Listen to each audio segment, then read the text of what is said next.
You are listening to One Nation Under Crime, a chronological true crime podcast. Each week, we go through our nation's history and discuss one case from each year starting in 1800. I'm Kayla. And I'm Leah. And we've made it to the double digits. Woohoo! That wasn't even planned. It wasn't. Yeah, made it to episode 10. So exciting. We're officially in the double digits. So very exciting. 2 whole hands. 2 whole hands. Now we're going to have to start counting on our toes. Just funny because people are like, think people from Alabama are we're just not intelligent. But, you know. But we are. We are. But you know how people think like, I was listening to Sinisterhood one day and they're from Texas. I believe they're out of Dallas. And one of the girls said, yeah, someone actually asked me if I rode a horse to school. And I'm like, yeah, well, people here ask us if we marry our cousins. So, or if everybody has all their teeth. That's another fun one. Yeah. And and they just think that we're very intelligent. We have not revealed ourselves yet on the Instagram, so people don't know what we look like. So it's pretty it'll be pretty funny. Yeah. Because, none of them know what we look like yet. So. We do have all of our teeth. We do. And I will say, I do love, because, I mean, we have pretty Southern voices, obviously. Mm-hmm. And I'm a pretty nice person, and I'm cheerful, happy, and I have a pretty good phone voice. And I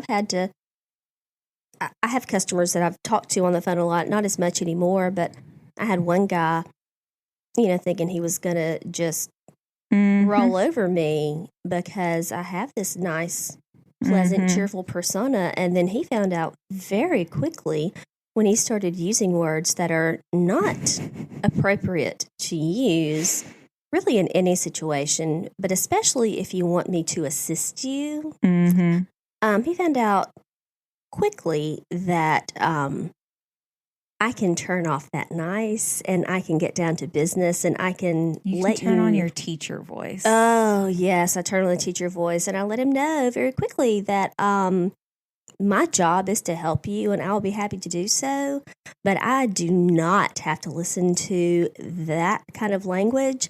It's not required for me to listen to that, so I'll be happy to help you, but not if you're going to use that language. So, would you like to move forward? So it's kind of fun to put them in their place when they think they're going to just roll over you, and then you come out with, hey, by the way, I'm nice, but I'm not stupid. Oh, yeah. It's always a lot. It's always real funny, and especially so we work in a service industry. We do, where we work with a lot of men over the phone. 90%, 95%. 95% men all day from all over the United States on the phone. And the majority of them are nice. Yes. But then you get the ones that and other lovely ladies who are listening will understand. Sometimes men don't hear things when the octave register is a little too high for them, and they just think that we don't know what we're talking about.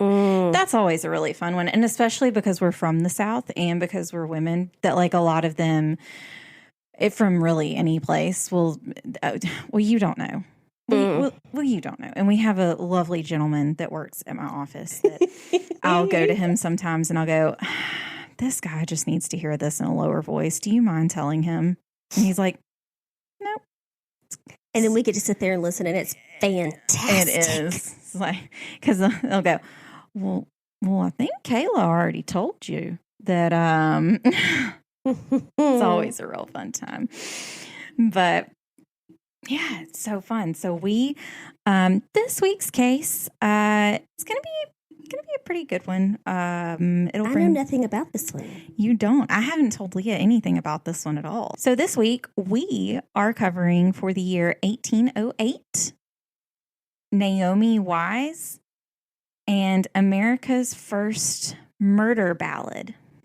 Murder ballad? Murder ballad. Kind of like Murder Ballad, just what you think. Oh, are you going to sing? No, I'm not going to sing. Oh, it could be our first musical number. It's our whole, like, when shows always have a musical episode. Yeah, that's what I'm saying. We're not doing that. Breaking my heart, man. So our sources for this week, Murder by Gaslight. I love that website. It's such an interesting website because it is all murder by gaslight. So it's all in that time frame and period. So it's fun. Interesting. Medium.com had a really good article on it. And the Yale Review had a good article on it as well. So in 1808, we discussed it in the last case, but January 1 was the date that the act prohibiting importation of slaves comes into effect in the United States, and this banned the importation of slaves. So we talked about it in the last episode. It was passed in 1807. This is when it started. February 11th, anthracite coal was first burned as fuel by Jesse Fell in Wilkes-Barre, Pennsylvania, and this led to the use of coal as a fuel source for the American Industrial Revolution. To the revolution. Different revolution. Yes, but it's still fun to sing. March 6th, the first college orchestra in the U.S. is founded at Harvard. April 6th, John Jacob Astor founded the American Fur Company. You think they made muffs? Anyways. Out of beaver. April 24th, an Irish Dominican, R. Luke Connaughton, is consecrated as the first bishop of the Roman Catholic Diocese of New York. Interesting. Mm-hmm. June 1st, Ohio University in Athens, Ohio becomes the first U.S. land-grant university, which from all of my research, because I tried to look into what that actually meant, and it just literally meant that the government gave the university the land to build a university. That's my dad's birthday. So, well, look at there. November 4th, James Madison beat Charles Pinckney in the election, and Madison is elected as the fourth president of the United States. November 10th, the Osage Treaty, or the Treaty of Fort Clark, it's kind of known two different ways, is signed, which gave the U.S. a portion of land that is today Arkansas and Missouri. So April 8th of 1808, Naomi Wise is found dead in Deep River in Randolph County, North Carolina. That's no good. And in January and February of 1851, under the name Charlie Vernon, Braxton Craven released the murder ballad of Naomi Wise in 2 installments in the Evergreen newspaper.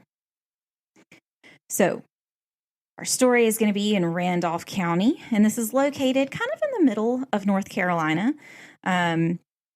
Based on everything that I saw, it's kind of like if you went in the sides, like in and down, like, because it's kind of shaped like Tennessee almost, and that, like, it's longer than it is tall. Mm-hmm. So yeah, if you kind of go to the middle, that's where Randolph County is. Okay. The area was originally settled by English Quakers, and they took up residence around the Eno, Deep, and Haw rivers. So when I say that Naomi was found in the Deep River, it's not deep. A deep river. It is the deep river. That's the name of it. Yes. I bet it was deep, though. That may be why it was called that. Don't know.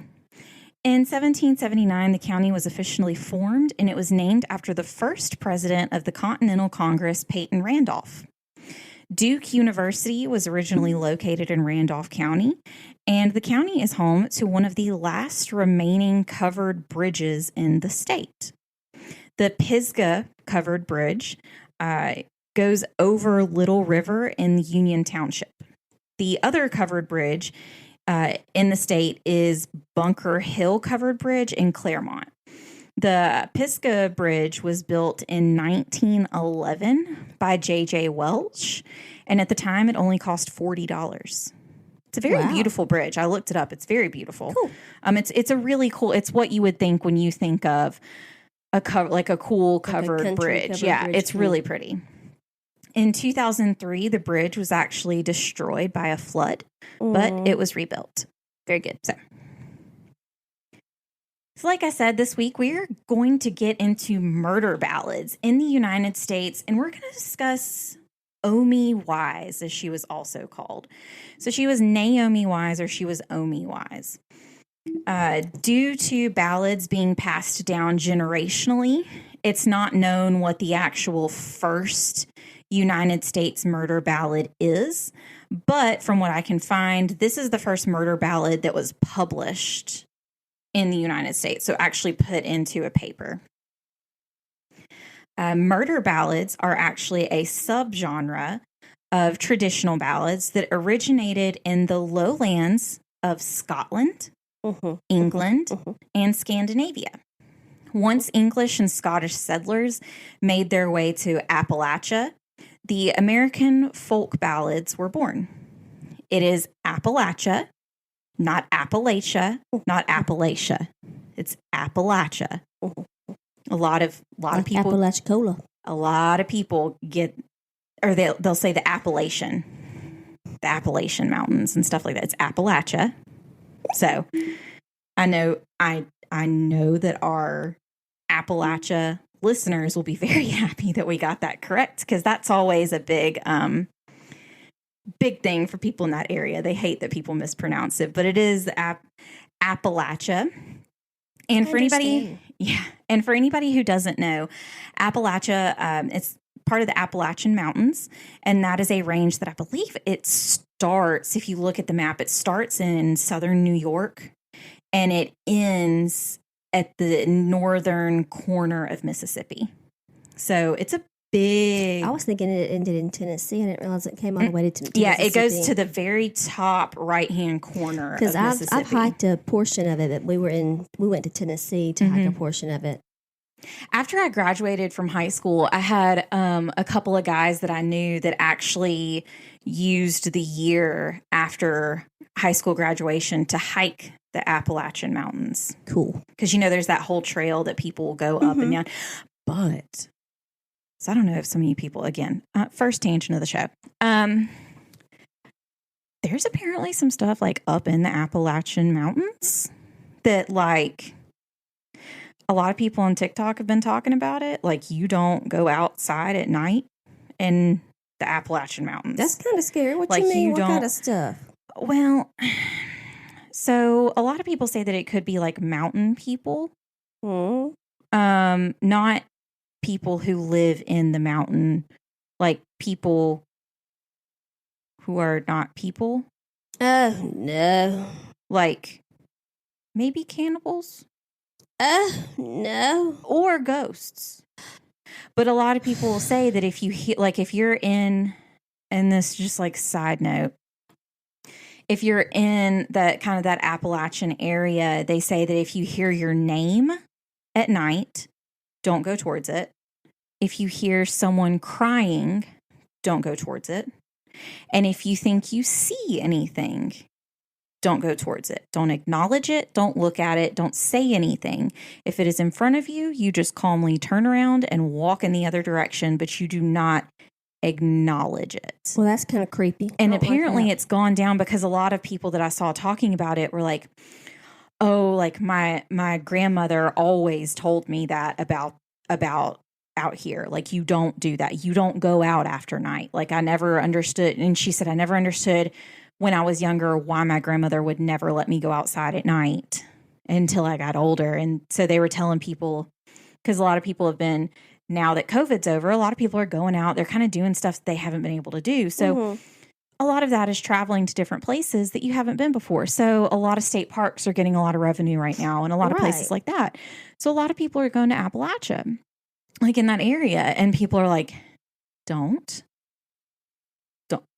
If you are near the woods at night and you hear anything, don't acknowledge it. Just keep going. We hiked to a bear shelter. That does not seem smart. A bear shelter?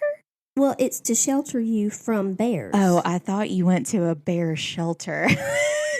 goober. No, it's to shelter you from bears. I thought y'all were going to like the bear's shelter, and I was like, that just seems really reckless. No, it's just a building, like kind of like it's made like a log cabin, but it's not a log cabin, and it's just a building, and it has a row of bunks, top and bottom bunks, and it's just made out of wood, and the bunks are just like wire mesh, and has just a board between it, or a log, I guess, between them, holding it together, top and bottom. And then there's room to move around and put your things in the front, and then meshed wire on the front of it. Mm-hmm. And you lock yourself in, so you hike up to the bear shelter to shelter you from the bears, not where the bears shelter themselves. Crazy. But you can hike up there, and then you hike back down, or you can hike to the next shelter for the next day. Yeah, I don't know how I feel about that. I was young. I was with my daddy. I don't. Okay, so I had to know. I had to learn. And I looked up Appalachia. Why do you not go outside at night? So I had to know. Because there's bears. So there's the Appalachian Bigfoot, the Virginia devil monkey. Oh, my heavens. The Dwayyu, which is a humanoid appearing in the Appalachian Mountains. It is a cross between a human and a wolf, instead of a human and an ape like Bigfoot. Then there's the Snallygaster. Look, it literally says, does this sound like a joke? What has the head of an alligator, the beak of a bird, and a 25-foot wingspan? I'm sorry, that is terrifying. What is it called again? The Snallygaster. They named the creature Schnellergeist. The Germans named it Schnellergeist, which means quick spirit. And it's named this because it was known to swoop down on unsuspecting victims, suck all the blood out of the victim, leaving the empty husk to be found by anyone unlucky enough to happen upon it. And in 1909, the hunt for the Appalachian Snallygaster reached a peak. Snallygaster. So there's also the Black Panther. Good movie. Good movie. Not that one. Wakanda forever. And the Snarly Yow. Snarly Yow. It says the Snarly Yow is a massive black four-legged beast with a large red mouth filled with jagged fangs. Upon first sight of the Snarly Yow, you would think that it was a large dog until it looks at you. I'm thankful for the bear shelter. This is that's terrifying. This was in my youth. I haven't done much hiking since then. I mean, I would not want to. I don't know. This is actually terrifying and kind of fascinating at the same time. But Let's move on to the case. I don't like I don't like where this is taking us. But the other Snallygaster. The other thing is, if any of our fans watch Supernatural, I'm rewatching the series right now, and one of the things in Supernatural is called a Wendigo. Or it's either a Wendigo, or some people call it a Wendigo. I think in Supernatural they call it a Wendigo, but it is essentially a person that ate too many people. Oh, so and it a turned stuffed into cannibal? something else. Oh. Because it's not good for like people to eat people, obviously. Oh, I mean, really? it's Shocker. It's a weird world we live in. But yeah, so I think that could be kind of where they're going with the people that live in the mountain that you could. So anyways, if you are in Appalachia or if you are from there, let us know. I'd love to know why y'all. I'm so sorry I want y'all to can't see know. the look on my face because I'm just gobsmacked. Gobsmacked is, I think, the word right now. I love these creepy things. So if you email us or send us anything, likely I will be the one that gets it first. Please. So don't worry. Them all to her. Don't worry. I'll be the one to read it. But if you're from that area and you have stories, I really do want to know, like, what's the deal? Why am I seeing all these things everywhere? However, back to the story.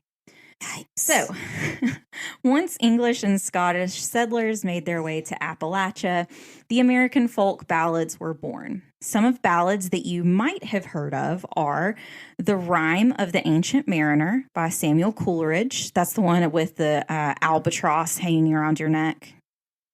No? Okay. I have heard the name of it, and I'm sure I've probably heard it, but it will not. An albatross is like a massive big I know bird. what an albatross Just making is. sure. Annabelle Lee by Edgar Allan Poe. The Ballad of Davy Crockett by George Bruns. That's what I was going to say Blackburn. when you said ballad. Yeah. I was going to say like Davy Crockett. The Iliad and the Odyssey by Homer. And then modern ballads that we know are Unchained Melody by the Righteous Brothers. Oh, my love. Hallelujah by Leonard Cohen, one of the best songs ever written. Candle in the Wind by Elton John. Princess Di. I mean. There's a new, something just came up new in Peacock. It's called Diana, and I haven't watched it yet, but I will be. I already pressed play on it. But you know, Candle in the Wind originally was about Marilyn Monroe. He rewrote it. Right, he rewrote it Princess for Diana. her funeral. Right. Just correct. so we're clear. It was re-released. There you go. Just so we're clear. Take Me Home, Country Roads by John Denver. I grew up on that, y'all. To the place I belong, West Virginia. And one of my It'll Get You Every Time songs.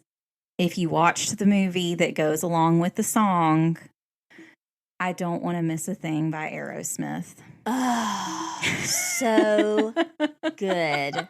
So God, good. that song is so And I good. don't like space movies. I do not like space movies. I think you and I have talked about this before. I do hate not like space movies, but I do like that movie. I don't like the ever vastness and never ending span of space. Yeah, like it creeps me out. It's like Wars, people who are real afraid of the ocean, like that space. I don't like ocean movies really either. Oh, I don't like ocean movies. No, no, I don't.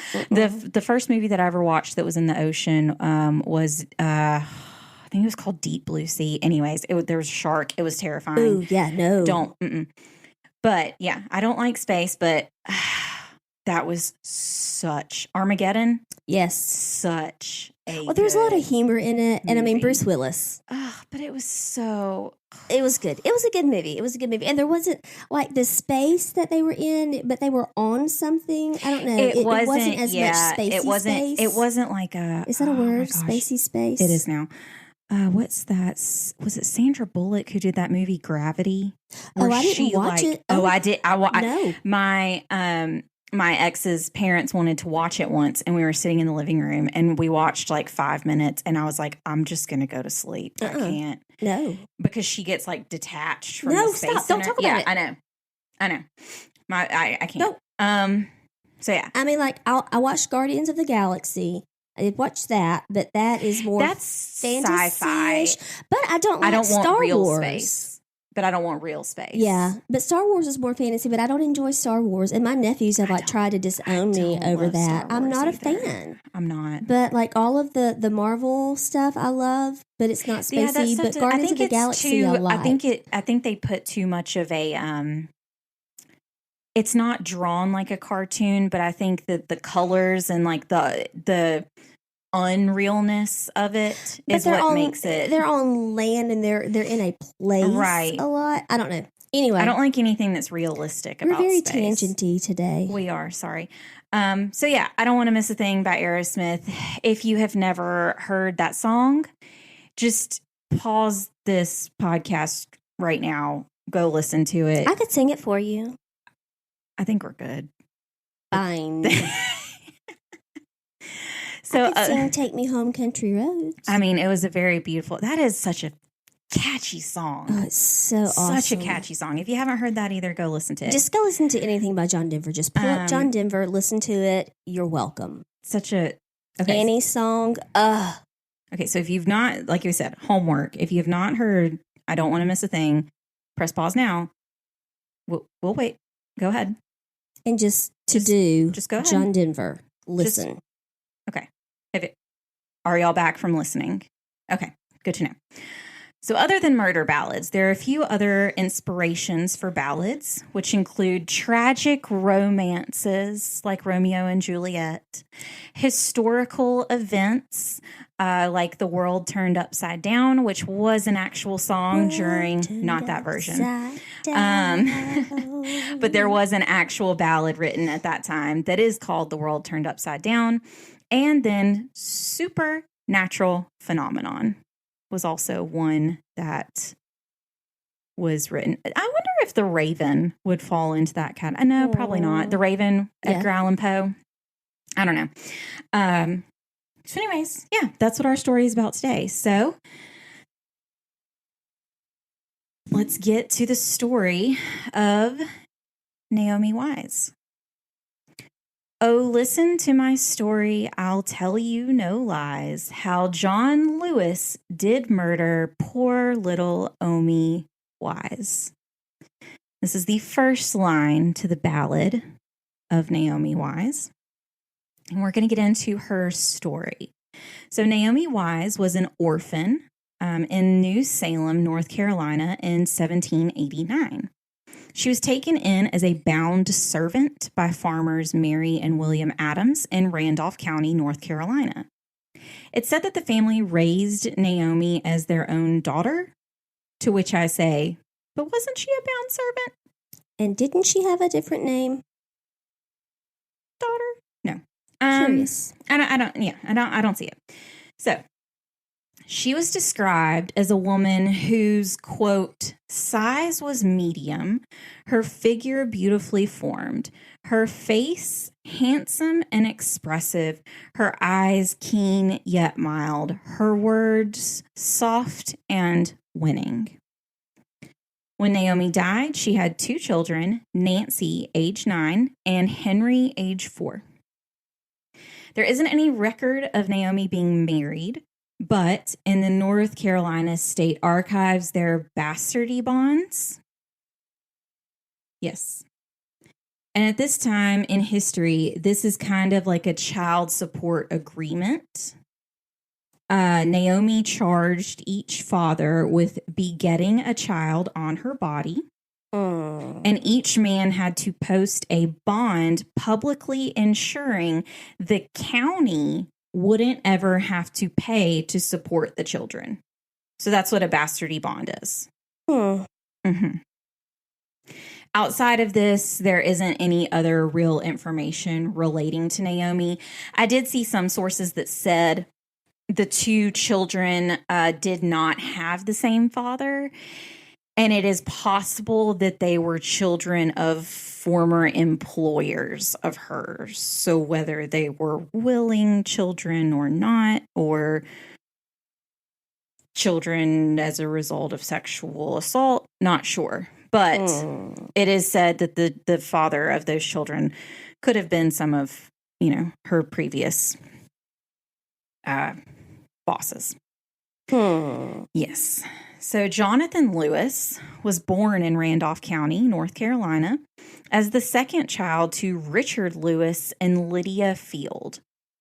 When Jonathan met Naomi, he lived in Gulliford County, which is just northwest kind of northwest to Randolph County. She's giving me hand motions, I know. guys. That's great. He worked in Asheboro as a clerk in a general store. The days that Jonathan had to work, he would stay with his employer, and then Saturdays he would ride the 15 miles back to his family's home. On Sunday, he would ride back to Asheboro. The route Jonathan took had him pass the Adams farm twice a week. And if you'll remember, the Adams are the family who took in Naomi, who were kind of like her parents. It is said that he was, quote, a large, well-built, dignified-looking man. He was young, daring, and impetuous. His smile was like sunbeams bursting through a cloud, illuminated every continent upon which it fell. And boy, did Naomi definitely take a notice. Each week, when Jonathan would pass by the farm, she would be sure to be there watching. So I'm thinking like he's like Gaston. That's what when we get more into the story, maybe. He sounds very Gastonish. Maybe. That's what I'm thinking. Okay. So yeah, Naomi would wait and she would watch as he passed the farm to and from his job. The two met one day while Naomi was carrying spring water back to the Adams. Jonathan stopped and asked if he could have a drink of water.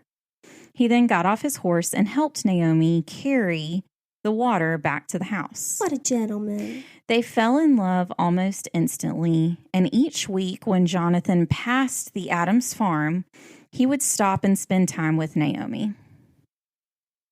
But alas, a love like this, it's just not meant to last. And do you want to know why? Because she was not good enough for him. Family. Mm-hmm. Yeah, it's always that family has got to get involved. Oh, it's a lass and a lack. Naomi started to plan their wedding. Jonathan hadn't asked yet, but she was certain that they were going to marry soon because they had talked about it. Stars in her eyes. But remember, he was a clerk in Asheboro? Well, he had a boss that owned that general store, whose name was Benjamin Elliott. And Benjamin Elliott came from a very prominent and wealthy family. I bet he had a daughter. Her name was Hattie. Oh. Side note, I have a friend who has a daughter named Hattie Mae, and I love that child. Okay, continue.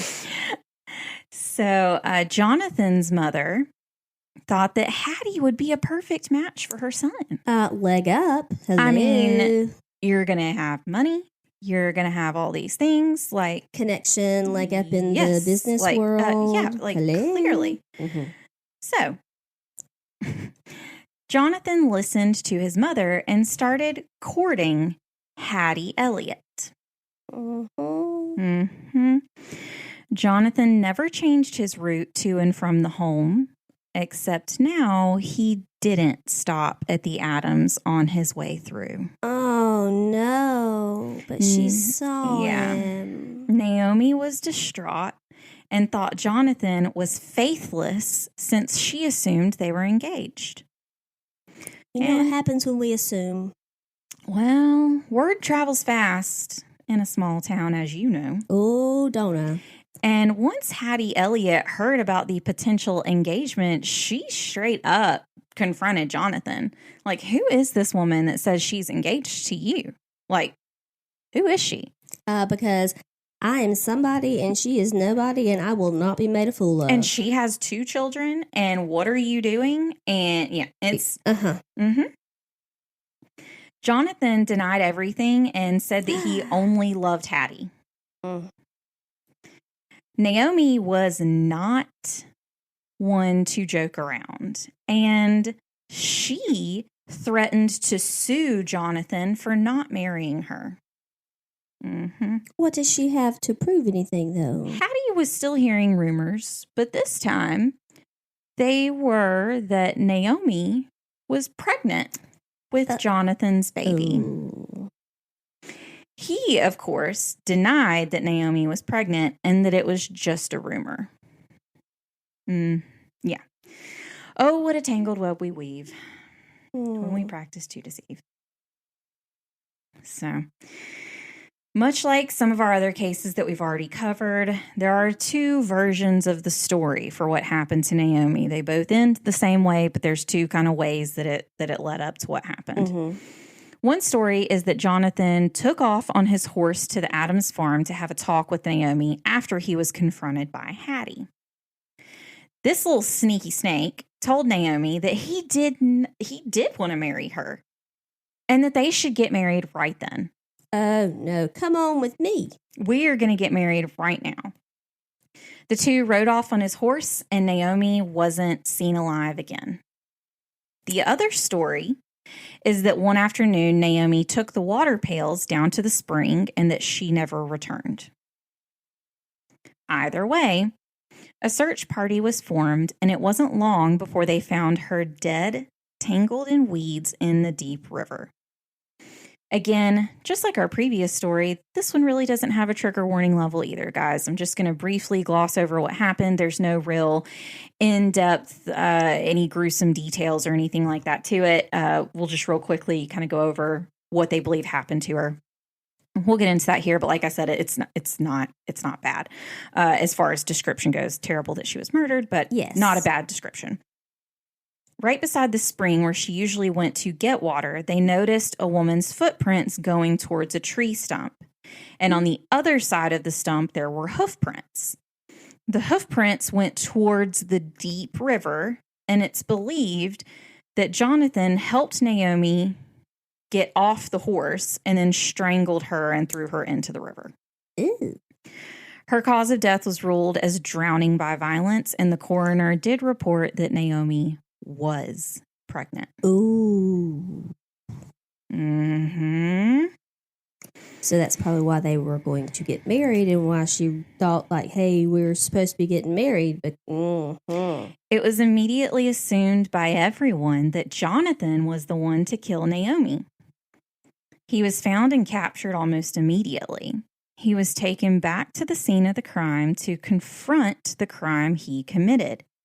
He kept saying that he was innocent and he had nothing to do with it. Well, even for someone you're not with, you were with at some point and you did love, right? Mm-hmm, mm-hmm. You did spend time with. You would think that you would be emotional at the sight of your ex-lover's dead body. Even slightly emotional. Mm-hmm. That was not the case. He did not show any emotion. And the people in the search party that were there were so enraged that they had to be restrained by other people to keep from hanging him right beside the river. Ooh. Yeah. So he was taken to the Randolph County Jail, and security, not great. Apparently a little bit of a rickety jail. Uh-oh. He escaped while awaiting his murder trial, and it took... I thought you were going to say people busted in and... took him out. He escaped. And it took 3 years for him to be recaptured and dragged back to stand trial in 1811. So he didn't marry Hattie? No. But he sat in jail for 2 years before he went to court in 1813. And he was not standing trial for the murder of Naomi. No. He was on trial for escaping the jail. So what happened with the whole murder for Naomi? Everyone agreed that the murder case just didn't really hold up, and most all of it was circumstantial. And so he was acquitted of the crime, and they never tried him. Nice. And no one else was ever tried for her murder. So if he hadn't escaped... Who knows? Nice. There's a lot of speculation around the murder, and really a lot into Naomi, particularly. There is another account of the story, and there was only one of this. It was the main account that I just read to y'all is the widely believed kind of perceived story as to what happened. And this was just one account that I kind of found that was worth mentioning. It's noted that Naomi was, this is kind of brutal, Naomi was not a beautiful orphaned girl, and she was actually a few years older than Jonathan. The speculation came from the age of her children at the time of her murder, because remember, they were 9 and 4.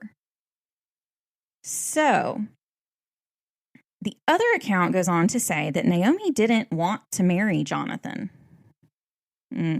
Naomi wanted essentially hush money to have the child and not put Jonathan's name on the birth certificate.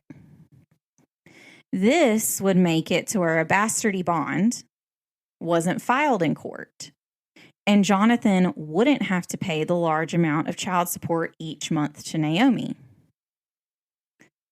Other sources say that Naomi was murdered in 1807, not 1808, but her gravestone clearly says 1808. Why would it be? I don't understand why it would be wrong. What's the? I don't know.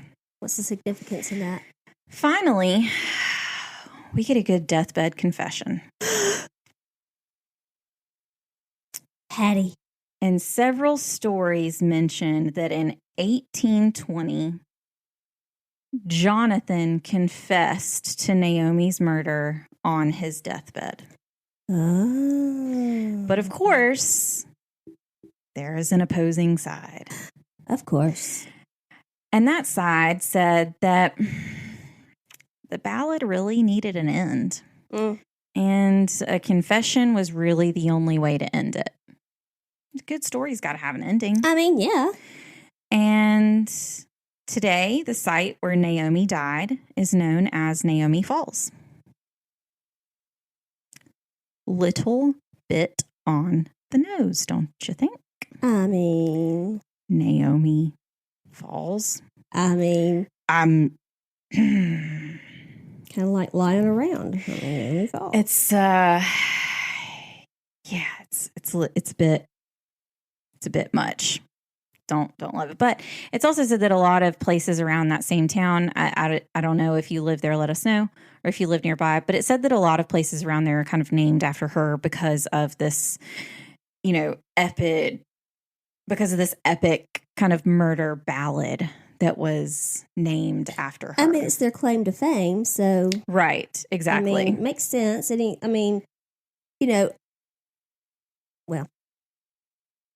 So now, finally, after all the buildup, we're going to get to the Ballad of Naomi Wise. But you're not going to sing it? I am not. Oh, crushed. There are several versions to it. This is the Doug, I believe it's Wallen, the Doug Wallen version of the song. There are several different versions. Also keep in mind, because this is a ballad, a lot of stories through time, kind of if you go back to when we all read the Iliad and the Odyssey in school, ballads at this time, it was a song, it was a sing-song way of telling a story for people to remember the story so that they could also retell it to people later on. So it's kind of a game of telephone, where like it starts out as one thing and then it kind of evolves. And so the words kind of changed a little bit over time, but the main story still remained. Right.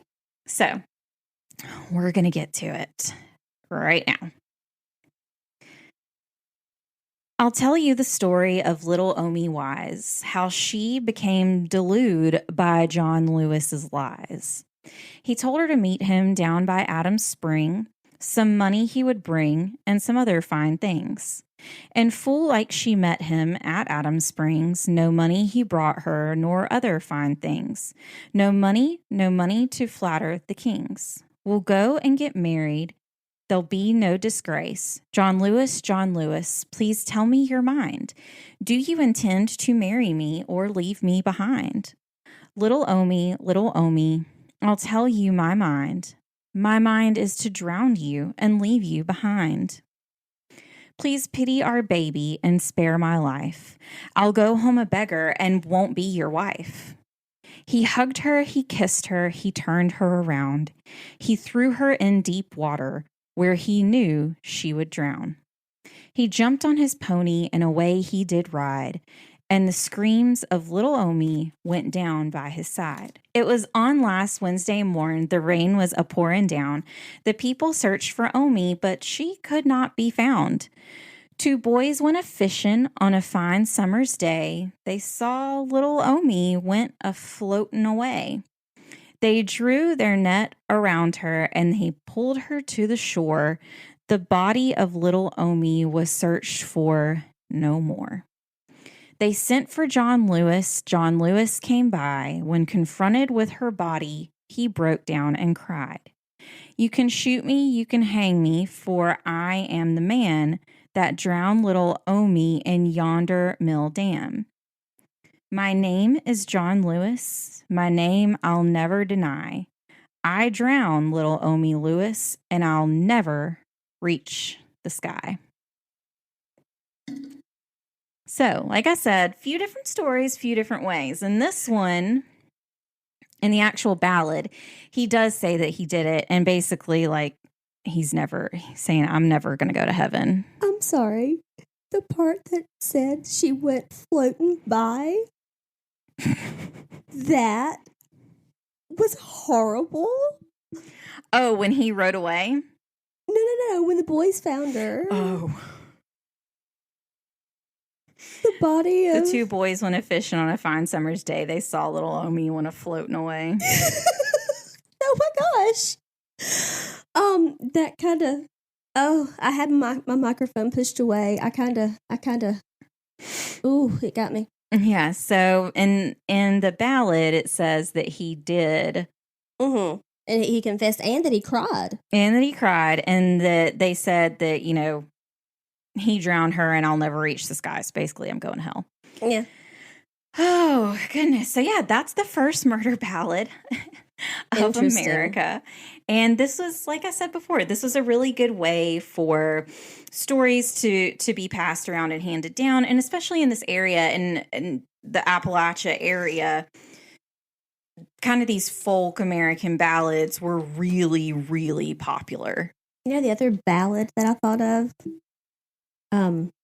The Beverly Hillbillies. That is not a ballad. Sure it is. Listen to a story about a man named God. Jed. I mean, I guess it kind of is, but it's not like a real ballad. That's like... Everybody knows it. Most people know it. Cool, you know it. Oh, goodness. Okay, so what do we think? What do you think about the whole charade as it is? I think that there was wrongdoing on both sides, if I'm being honest. I do think that probably Naomi was trying to get some money. Mm-hmm. I think that maybe she didn't think a lot of herself, and maybe that was she was taught to not think a lot of herself because of her station in life and how she was raised. I don't think that was her fault. I just think that was how she was taught to think of herself as not much and not worth being married. Right. I do believe that that played a part into it. I believe that she enjoyed being getting someone's attention. I can understand that. Just, he's looking at me. He's liking that. But I do also think that was a way for her to get some money and have some of her own. Well, and she was getting money every month for her other two children. And so this was a source of income. And unfortunately, we know in that time, there were very few ways for women to make money. And that is very unfortunate. I am not saying that was a good move on her part. Please understand that. But I'm also saying that she had to live by her wits because society deemed her as not much. Unfortunately, I'm not saying I agree with that either. But again, at that time, women were not really, you were only as good as your lineage, so to speak. Just like, the family didn't think she was good enough. And unfortunately, that still does happen today in some places. And that just hurts my heart and makes me sad. But it does still happen. So I think that she was misguided in her thoughts. And I think that does still happen today as well. But, I also think that on his part, there was wrongdoing as well. He may have at one point really have been in love with her, thought he was in love with her. But then when given a talking to, so to speak, by his family and had everything laid out in black and white to him, do you want this for your future or do you want this for your future? Think about it. Think what it could be. You know what it reminds me of now that you say it like that? What? The Notebook. Yes. With Allie. Very much. Mm-hmm. Very, very much so. Just the guy instead of the girl. Which, very overrated movie, honestly. But Leah knows me. I'm not into real, she doesn't watch Hallmark movies like me. Christmas Hallmark, that's it. But it does remind me of The Notebook where, she fell in love with someone else but her family was like, no. You will not marry Noah. Uh-huh. I mean, if you look back on that movie now, real problematic. Yeah. Noah was a little stalkerish. But I will say, that movie hits differently for me because my grandmother had Alzheimer's. Oh, my grandmother is going through that kind of now. So yeah, it does. It hits. I mean, oh gosh, I cried. Oh my gosh, I cried. I mean, it was when I watched it. It is a very sad movie. It's not one that I would watch over and over again. Oh gosh, no. I watched it one time all the way through, and that's enough. Just like Saving Private Ryan. Mm-hmm. I think everyone should watch it. My grandfather, my pop, was in the Normandy invasion, and he was in the second wave. And the first scene, the opening scene, is the Normandy invasion. And there were so many veterans that I watched. Yes, I saw it in the theater when it came out because I'm that old. Told you guys, she looks good for born in 1950s. I'm going to kick you in your teeth. That's my moneymaker. You can't kick me in the teeth. Well, then you need to be nice. The podcast would be over. You need to be nice. I'm just saying. You need to learn how. Anyway, I saw a lot of interviews with veterans who were in that invasion, and they said of all the movies they've seen, all the reenactments, everything, that was the one that was the most realistic. It best portrayed. And I remember sitting there in that theater and just tears streaming down my face, looking at the bottom right-hand corner of the screen after seeing the whole screen for 5 seconds, and just thinking, my pop saw this. It was real. It wasn't actors. And I was just a wreck seeing it, knowing that it was actors, and all I could think of was, my pop saw this, and it was real. They weren't actors. They were real people, real men, boys. Oh, yeah. And it's definitely one of those movies. I think there's a good list of movies that people you should always see it. At least once. Just like Braveheart. Shawshank Redemption. Oh my gosh, I love Shawshank Redemption. The Green Mile. Oh, they killed him with their love. He killed him with their love, boss. When the little bitty mouse died. Oh, God. That's such a good movie. If y'all have not seen The Green Mile, it's so good. Shawshank Redemption's really good. It's real heavy. But it's a good movie. But it's a good movie. And it's a thinker. It is. It is one of those. It's real sad. The part of that movie that was real sad to me was it really did kind of show what happens when people who have been in prison for so long get out and they don't know what to do. Right. It was real sad. But yeah, I think there's a list of movies that I think everyone should see at least once in their lives, and you can kind of, The Notebook, maybe, I guess. But that's what this reminds me of because, yeah, I mean, in that Allie had two decisions. She could choose one way or she could choose the other. And I think Jonathan, in our case, I think he was kind of the same way. He could choose to be married. He could go with Naomi and he could go against his family. So Naomi would be the Noah in this story. Yeah. Well, and he was young. Yeah, I mean, and it said, and so it's not real known if he was the younger one or if she was. You know, all of the records at that time kind of go kind of crazy, with different ways that the story can go. But it's one of those things that, yeah, I think he was, I think it was one of those things. He was tired of the rumors. He was tired of going back and forth, and he was tired of trying to tell Hattie that, no, I didn't do that. But then here's the thing. You didn't get either one of them. Yeah. It did say that he did go on to marry someone else. But he was when he finally had the trial, just the trial for him escaping jail.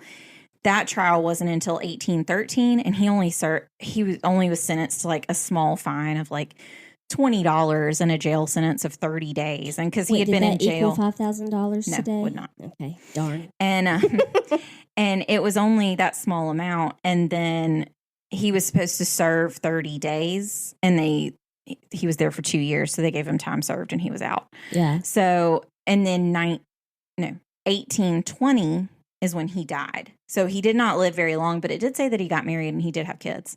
Well, not to Hattie. Hattie was like, bye. Yeah. Well, because of her standing. But I mean, I think that if his family hadn't gotten involved and said, but wait, you need to think about your standing and your obligation to this family, it may have turned out differently. It's like Martha Ballard in her little journal and her little diary that she wrote in our Purrington Massacre episode, where she was just appalled that people were choosing who they wanted to marry. Yeah, exactly. She couldn't believe it.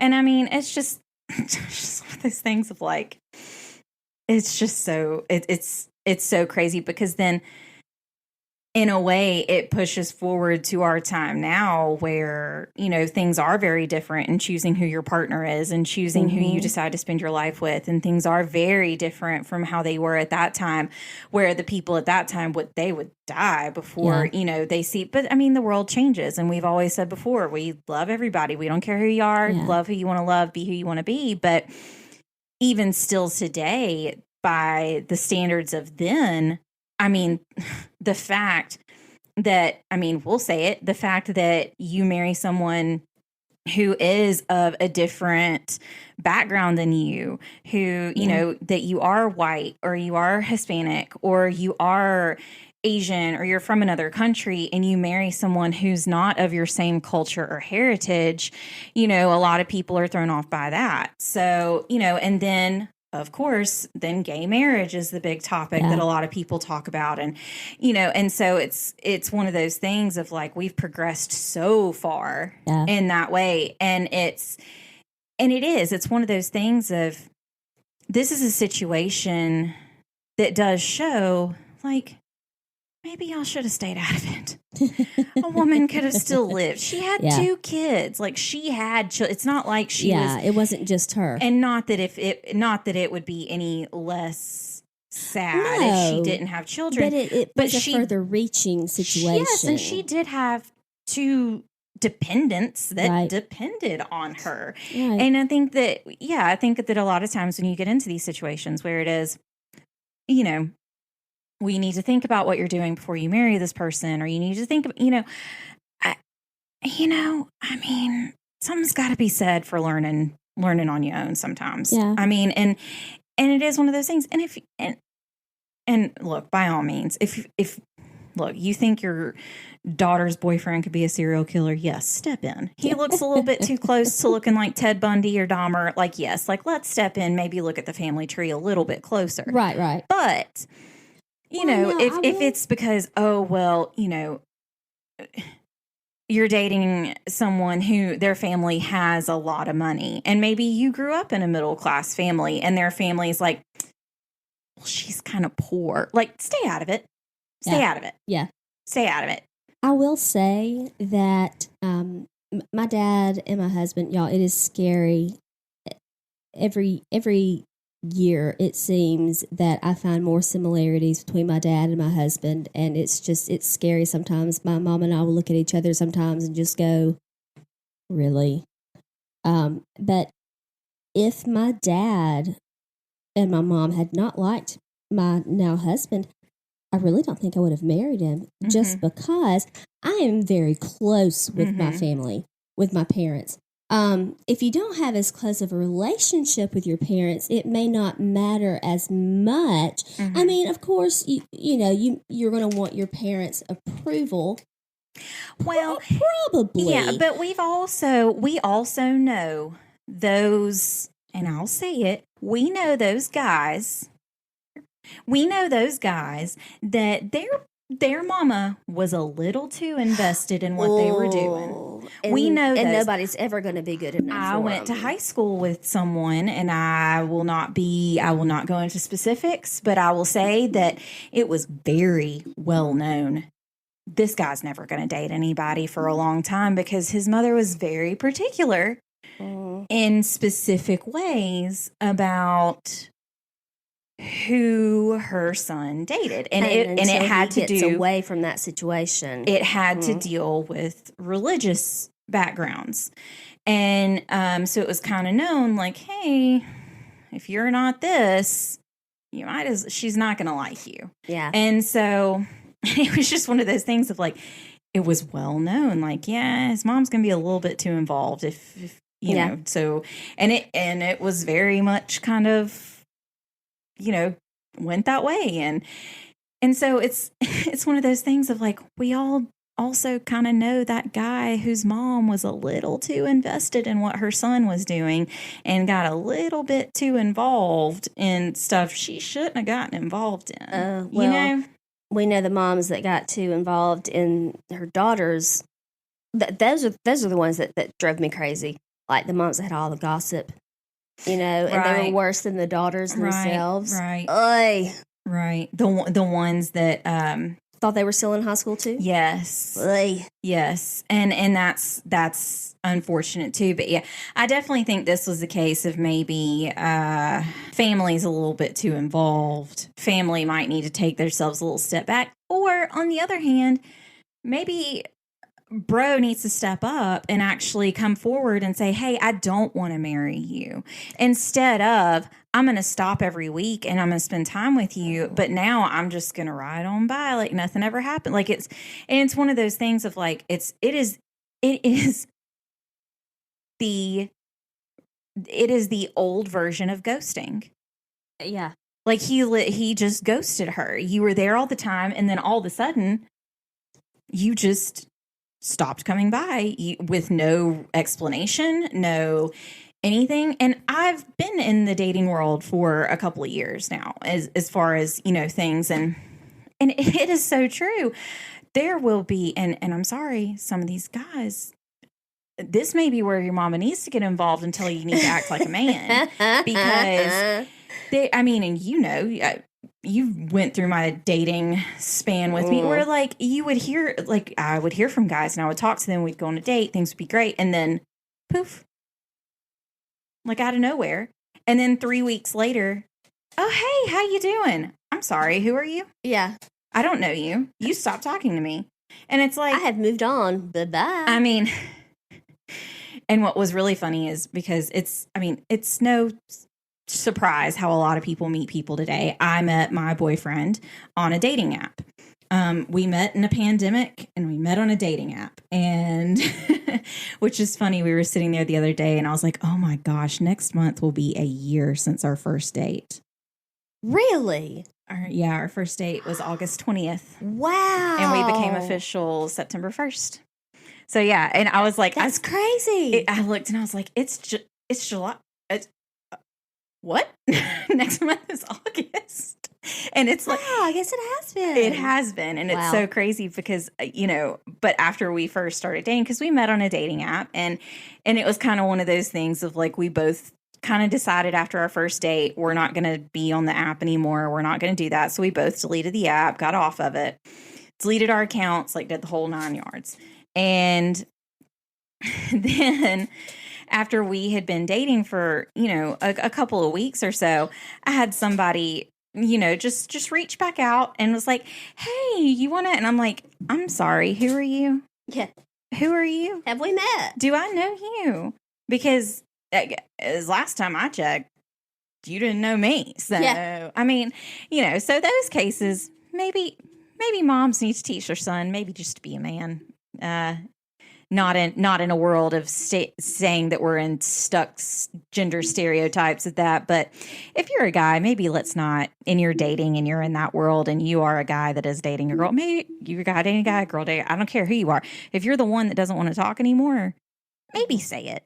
Maybe don't just go, well, let's keep her on the back burner. Yeah, let's just keep this one like if you're and girls don't do that to guys. No, and if you are like we said in any relationship, if you are the person that wants to step away, maybe just go ahead and say, hey.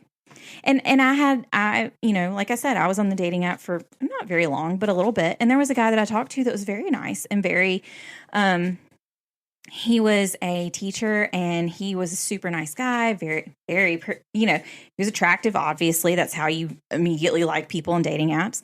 I like to remind my boyfriend all the time that I liked your profile first. And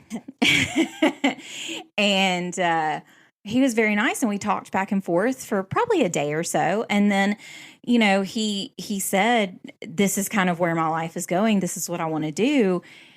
And I said, yeah, that I can't do that. And he said, well, I really appreciated getting to know you. That just doesn't seem like it's really going to work for us.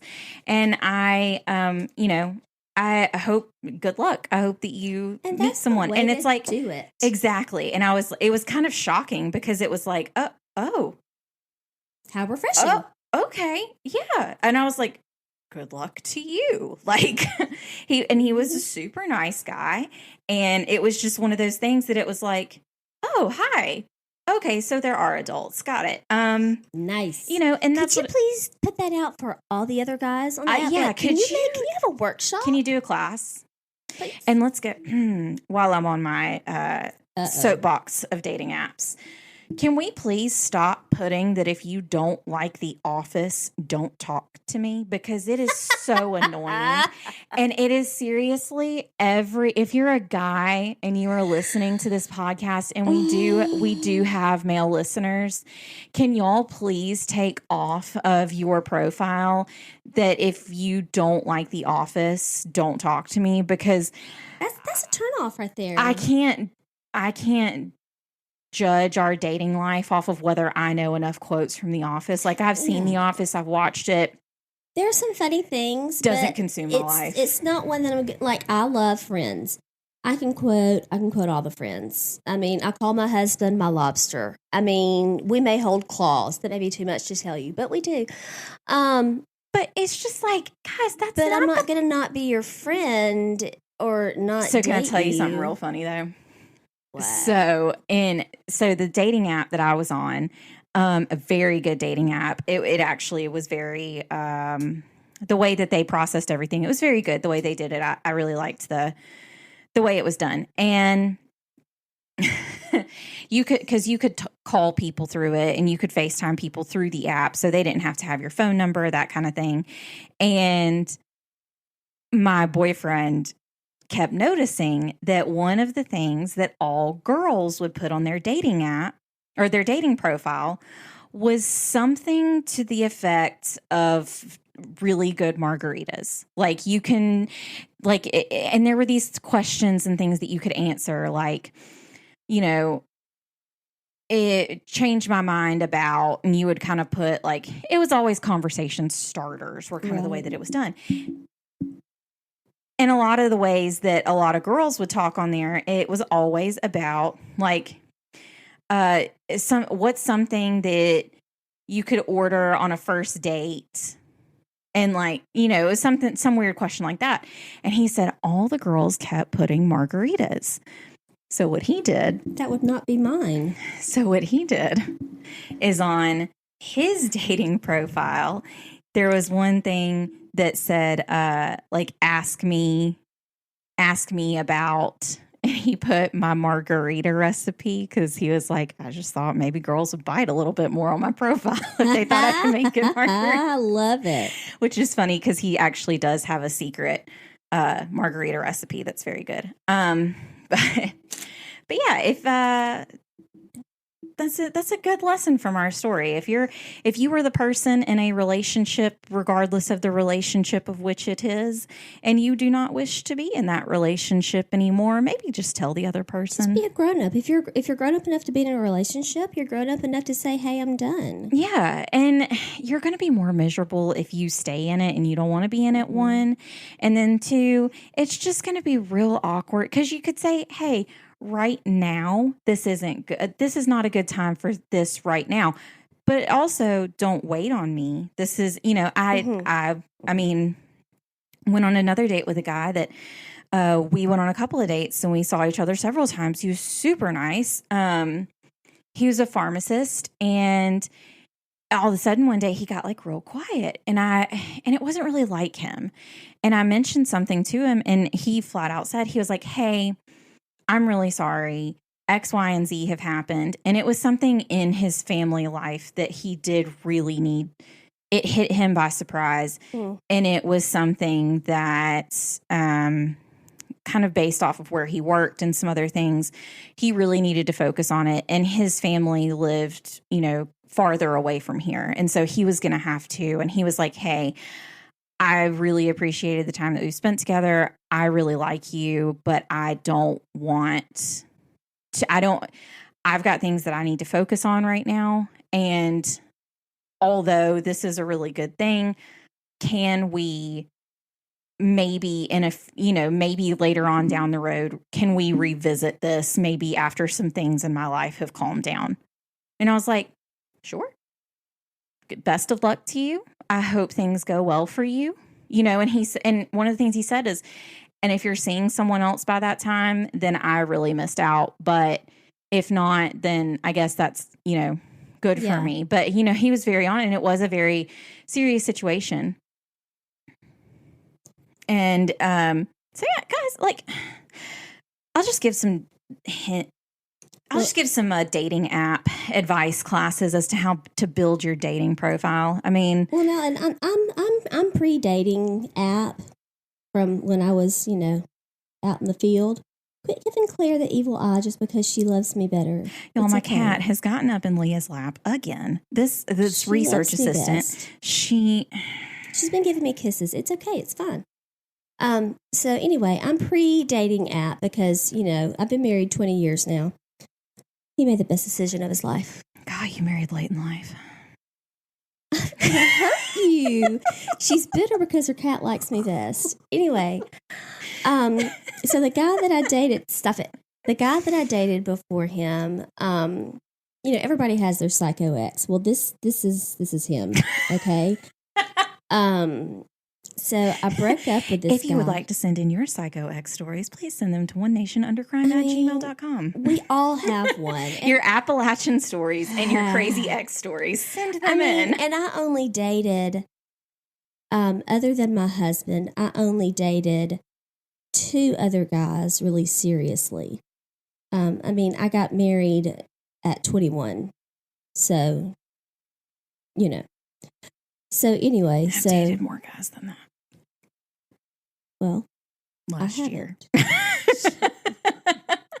I get around. No, sorry. Anyway, look. So this guy, Curl has got to eat. Well, I lived in the same house from the day I came home from the hospital until the day I got married. Mm-hmm. So I didn't even live in the dorms when I went to college because I went to college like 20 minutes down away. the road. Yeah. Yeah. Anyway, so I broke up with this guy because I realized that he was psycho and he was not meant for me. And he drove a rather loud car. It was an old car. He drove kind of loud car. And I dreamed that night that I heard his car. I just dreamed it, right? No, because it's not a dream. Because he lived guys, this is how we know Leah never paid attention to true crime. It was not a dream. It was not a dream. He lived a pretty good ways away. Like, we only saw each other on the weekends because he lived a pretty good way away. And so I dreamed that I heard his car because, you could hear it. And so I had to work the next day. And when I'm for work, I was there like right on time because I don't do mornings very well. And so I just ran out the door, got in my car, went to work. And so when I got into my car for lunch, I looked in the back seat. And in the back seat of my car, because I never locked my car in my driveway. Again, how we know that Leah did not listen to true crime. Well, remember, Mayberry is where I grew up. Robert Stack would have taught you better on Unsolved Mysteries. Well, you know, Mayberry, we lock our cars in Mayberry now, but at that time we didn't. But anyway, looked in the back seat of my car when I went to lunch, and all of the gifts I had ever given him were in the back seat of my car. I had not dreamed that I had hurt his car. He had driven an hour, a little over an hour, to my house that night when we were all asleep. I always feel like somebody's watching me. And then this was before everybody had cell phones. You know, we had like bag phones in the car. Like those were the cell phones at the time. Yes, friends, this is true. And had the audacity to call me and ask me for some of it back. And I was like, nah. Well, I can send it through some mutual friends, but I will not be meeting you anywhere. And what was I going to do with it? People are weird. So, yeah, don't do that, guys. Don't do that either. Yeah, don't do that. Give it to Goodwill. Do not come to her house and put it in the back seat of her car while she sleeps. That's weird. I mean, I've had some kind of weird things we don't have an episode long enough to deal with all the weird things that I've dealt with dating, but I've had some pretty... I have the worst blind date story. We'll have to get into that another time.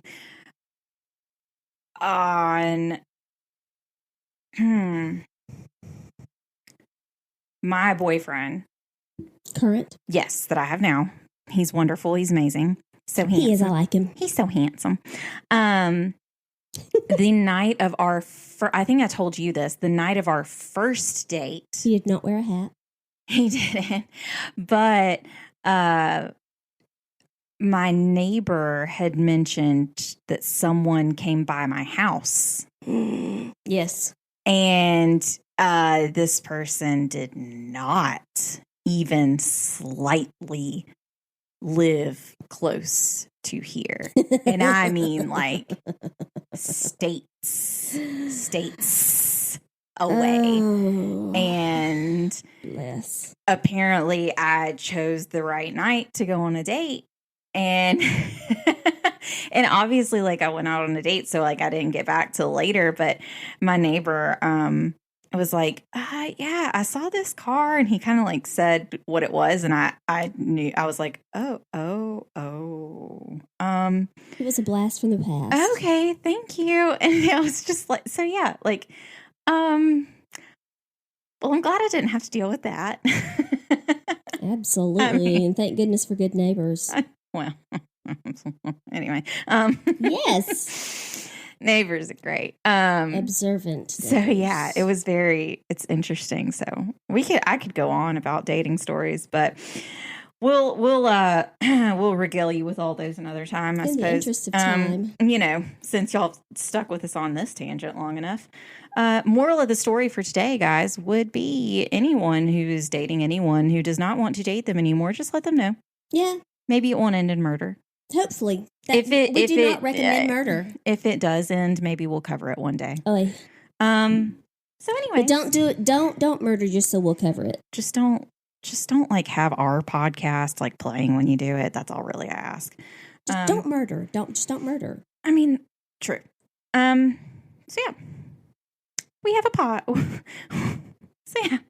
we have a website now. You can find us at onenationundercrime.com. That's it. Just go there. You can find everywhere, anywhere, and anything that you would possibly want to find about us. I was going to say, I think we have all the things now. Yes, we have all the things now. We have a Facebook. We have Instagram. We have Twitter. The only thing that's different is our Twitter, and that is just at ONUC Pod. But other than that, everything else, you can find us at One Nation Under Crime. We're on Patreon. You can find us there. If you love us enough to do that, go to Patreon. We also have Buy Me a Coffee. We also have one-time donations through PayPal. If you just, we don't know. We don't know what you guys want to do. So we just put it all out there so that y'all can decide for yourselves. You can follow us on any platform that podcasts are found, and you can recommend us to every single person that you see every day. Look, telemarketer calls. You just be like, hey, no, but have you heard One Nation Under? I don't know. Turn it back on them. We might not want them to listen. But anyways, who knows? And yeah, if you love us like we do, and we do love us, I love Kayla. She's pretty cool. Yeah, I mean, Leah's all right. I was so kind, and I just got a. I mean, she's. Yeah. She does not love as freely as I do. I don't. So that should mean a lot that you're here. She does put up with me coming to her house, stealing the love of her animals. So go to Apple Podcasts, leave us a 5-star review, leave us a comment on there. It helps us get exposure on Apple Podcasts, but the best way is just to recommend us to anyone that you see. We are so glad that you guys hung around for another week of One Nation Under Crime, and we made it to the double digits now. It's only up. So I've already got the next couple of episodes already kind of started with some notes, so they're going to be some good ones. Yay. And I want one in Alabama. I want one in the South. They're kind of hard right now just because the southern part of the United States at this time isn't really fully formed. Alabama isn't a state till 1819. Yeah, so we've got a little bit to go before that. So yeah, we're kind of making our way. This was in the Carolinas. The year Alabama became a state. Yeah. I'm just saying. Maybe. Depends on if they report. Maybe. But it depends on if they reported any real crime that year that can be found. So yeah, I mean, we got down to the Carolinas now, so we're making our way there. So yeah, thank you guys for listening to us and sticking with us through this rabbit hole. Again, you got any Appalachian stories? Please let me know. I'm genuinely curious as to why I shouldn't go outside at night. Kayla, because they creep me out. Leah won't see them anyways. It's fine. I check things way more often than she does. So just let me know, because I am genuinely curious, and I don't want to be sitting up at 12 o'clock tonight looking it up on the internet and creeping myself out. So yeah, just let us know, and we will see you here same time, different crime next week. And remember that there isn't always liberty and justice for all. We will see you next week. Bye.